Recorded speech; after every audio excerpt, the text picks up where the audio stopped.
Hey everybody, welcome back to the Build Show Network. I'm Steve Basic Architect, and we're in for a little treat today because we're in North Carolina. We're not up in New England anymore. Even though when you look behind me, it looks like we brought New England with us, right? So these clients came to me and they own the property, but they were looking for that New England house, high performance, well-built house. So here we are. You can see we're well under construction. We're drywalling on the inside, actually. But I wanted to step outside here because I wanted to point out a couple things that are my favorite on the house. As an architect, it's never an accident that things look good, right? It's a lot of work looking at what's the right size window, proportions, hierarchy, sense of order.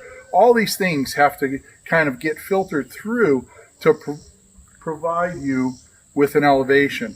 And so a couple things I wanted to point out. Obviously, we have the main body of the house. In this case here, I broke it down into three pieces. We have a center piece, we have two flanking wings. Understand that right through the center, the right side and left side are symmetrical based on that center line. Now, I took the front section, the middle section here, I pulled it out 2 feet, and I pushed it up a foot. So that gives a sense of hierarchy. It also has the largest glazing ratio of the three smaller pieces here, meaning it has the most windows, it has the front door, but it also has that negative space of the porch here that actually amplifies the hierarchy of this center section. So on the left side and right side here, we have a same sense of symmetry in that if we drew a line down through the middle of the sets of double hungs, we'd understand that the right side, left side of each of the wings is purely symmetrical. But one of the things that I did was, instead of putting full-size windows on the side, I dropped down to these smaller windows. It gives it a little bit of that New England flair, but the other thing it does is it minimizes the amount of glazing on that elevation so that it doesn't compete with this center section, right? So when you're driving up here, you get to see the whole house, but the mind resolves it as, hey, there's the front door, this is the center section, here's these two wings that kind of play a supporting role. Notice that the roof was pushed up a foot and actually goes back and climbs onto those wings. Well, none of this was by chance or by accident. It was purely intentional. The other thing to notice is that rather than just having that roof line as we come up the hill, I put these small dormers up there so that we have something that extends above the roof line there, but knits the three pieces back together. So we have exactly the same dormer. It's just that this one is more forward and a little higher than its two counterparts on the side there. So anyways, let's go back to the studio. We'll pull out a nice drawing of this front elevation. We'll dive into it a little bit deeper. We'll see you there. Hey everybody, welcome back to the studio. Hopefully you loved that trip down there. I had a blast going down to North Carolina. For an architect, I don't think it gets much better than to walk around and see your thoughts come to life. It's actually a real special part of what we do as architects, and it's kind of, I don't know, personally fulfilling. So yeah, always a treat to go down there and see it. So we're back in the studio here. We're going to talk about that front elevation a little bit more in detail. And guess who we got? We got Big Red here. He's going to join us because he's always a big help in laying out those explanations. So let's dive into it. Let's take a look at this elevation. All righty. So Big Red, what do we got here? So this is a building elevation of the project we just saw out there down in North Carolina. It's pretty typical New England colonial, but a few little twists and a couple things that I wanted to talk about. So there's a few concepts here that I'd like to talk about in general. So let's talk about order, hierarchy. Spelled something like that. Scale, proportion, contrast, symmetry, And with contrast, we'll talk about positive, negative. So let's talk about it. As far as order goes, we have the main body here with, some section on this side here that looks like it could potentially have been part of the original house, potentially an addition that came later, but we have the main body of the house, and then we have kind of the supporting cast here. So there's a sense of order in that. If we look at the elevation proper, meaning the main elevation, there's a real sense of order there, that there's basically three pieces. There's the front piece, the left wing, and the right wing.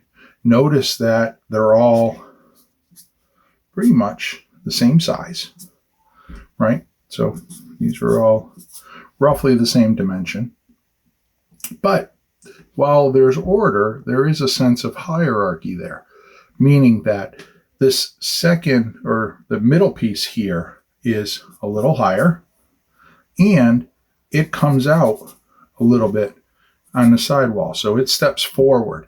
And not only does the main body step forward, but it has this negative space of the porch, which really reaches out and becomes kind of that welcoming handshake to the house. So we have these three pieces. We have the middle one being the most important, or being the one that establishes the hierarchy as saying, hey, I'm the most important piece in this piece, and this being the most important piece in the whole, right? If you notice, you can draw a line right down through the middle here, and this half is exactly a mirror image of that half. And that's intentional. That gives us that symmetry. Symmetry is a pretty much an easy or default way to get a really good sense of order, right? When this looks like that, and it's bilaterally symmetrical on both sides of that line, there's a really strong sense of order. You look at it, it makes sense. You really only have to understand one side, because if I understand this, I understand that. And if I understand the relationship of this to that, then I understand the relationship of this to that. So it gives me less to think about. Even though I'm thinking about three pieces, I really only have to compare two, right? As far as proportion goes, we talked about that. These are pretty much equal, except that this is a little bit higher. It allows that roof to go up higher. And because this comes out forward, it appears to be a little bit bigger, right? As far as scale goes, we have that front porch. We have a lot of these windows that establish that nice, comfortable scale, the negative space of the porch.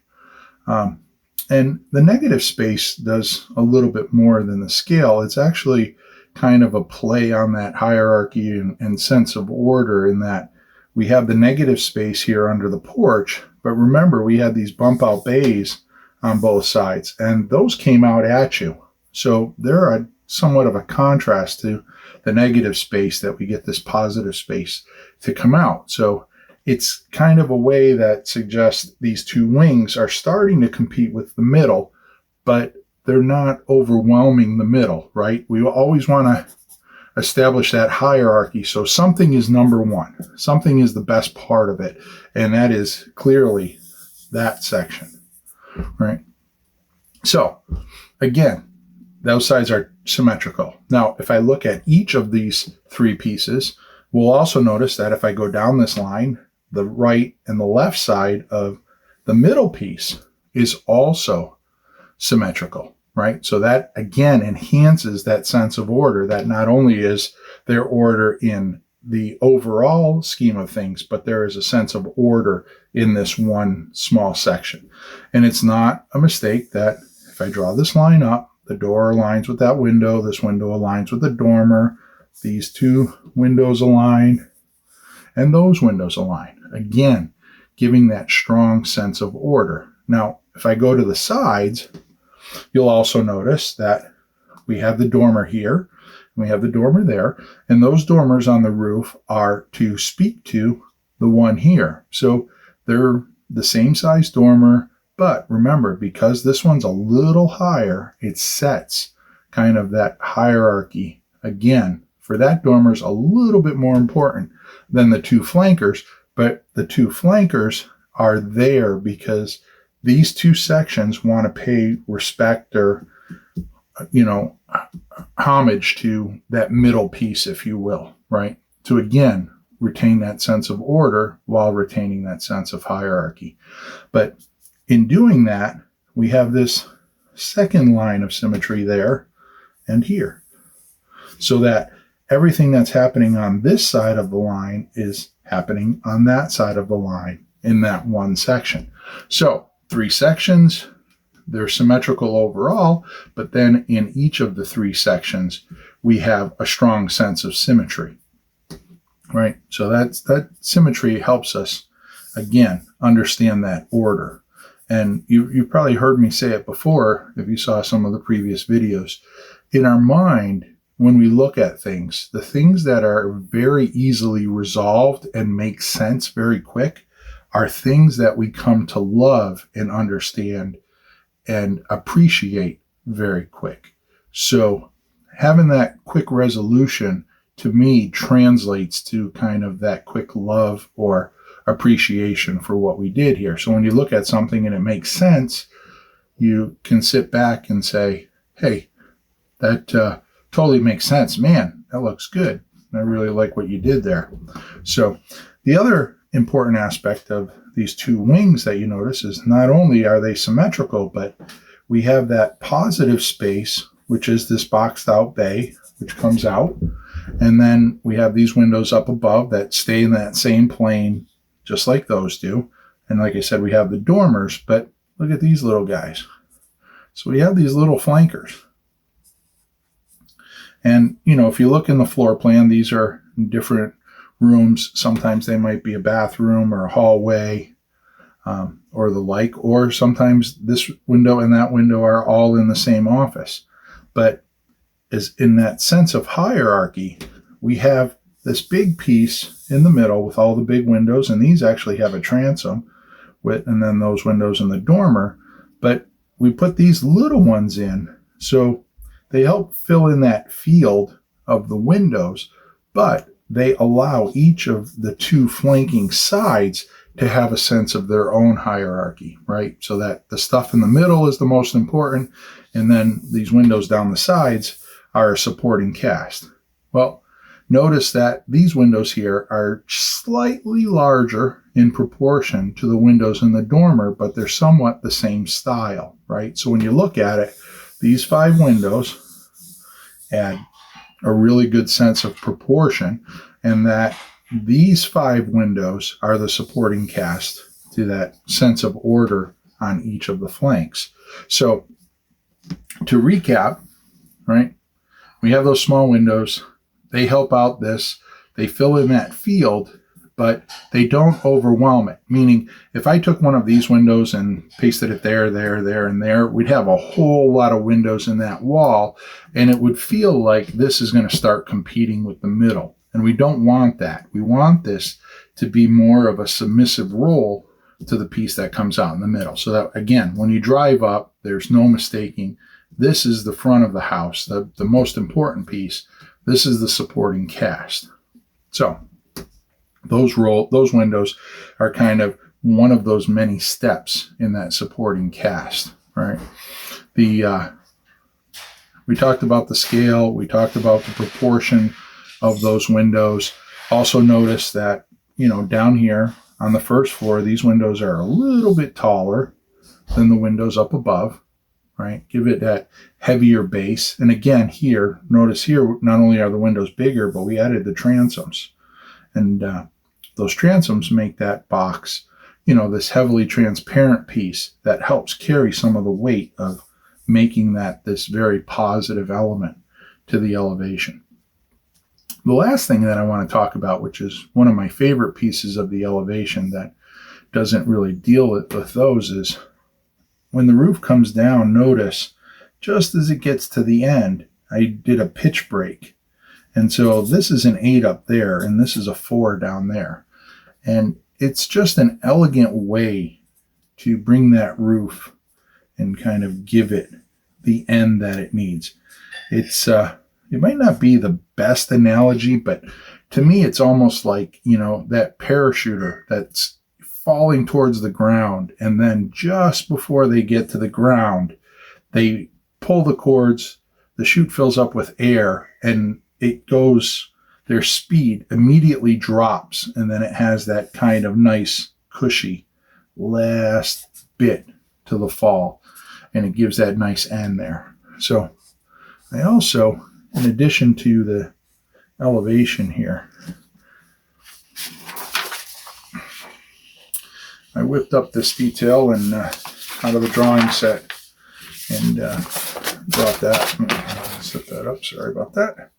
But just wanted to give you a quick understanding of how we did that. So we have our 2x10 rafter, and that 2x10 rafter gets seated on the plate just like that. Remember, we talked about, the bird's mouth or part of the rafter there in one of the earlier roof framing videos, and how that sits down, and we have our little hold down, and then we have some blocking here that keeps them from rolling. Well, to get that pitch break, and you can see there's the 8 and 12, that pitch break is right there. And so what we did was we basically took a 2x6 and ran it back and nailed it off. And then we had the 2x6 outrigger that makes up our soffit. So we end up with that. So there's that coming down as the 8. Then the parachute fills with air. We get down to that 4 and get that nice gentle slope to the end. And there's our box soffit. And that's how we put that roof together. So it's kind of a nice ending. It's a nice kind of soft bend in the brim of the hat. That is that front elevation. And I think it ties it all really, really nicely together. So anyways, those are the details for the front elevation. All right. So there you have it. I think we took this elevation apart and put it back together a couple times there. So hopefully you enjoyed this video. It's always fun when we get to play architect and talk about the things that we do behind the scenes that people end up appreciating, but some may never have any understanding of how we got there. Just, yeah, that looks pretty. But there's actually some rules to get there. But anyways, if you haven't checked out my earlier videos, I suggest you go back, look at them. We got some really interesting stuff there. I got some really good stuff coming out online here in the near future. So stay tuned for that. Go back, check out those other ones. Also check out my colleagues, Matt, Jake, Wade, and Brent. They're all doing a hell of a job, doing some really, really cool stuff. Get to see some really cool things. And more importantly, they're all guys that really think about what they're doing. So you get some insider, kind of thinking there. It's just not surface stuff. So go check them out. Couple other small tidbits, follow me on Instagram. You can find me there at Stephen Bazek Architect. Post a lot of information very similar to this on a daily basis. And lastly, I'm one of 3 on an Unbuild It podcast. So the title is Unbuild It. You can find us. We drop episodes every 2 weeks. And basically, my colleagues and friends, Jake and Peter, well, we have some chatter. We mix it up a little with some jokes, with some good building science, some really good understanding from 3 totally different perspectives. And we lay it out there and try and give you some more information. So check that out. But hey, until the next time, this is live from the Build Show, right? Until next time, long live our buildings.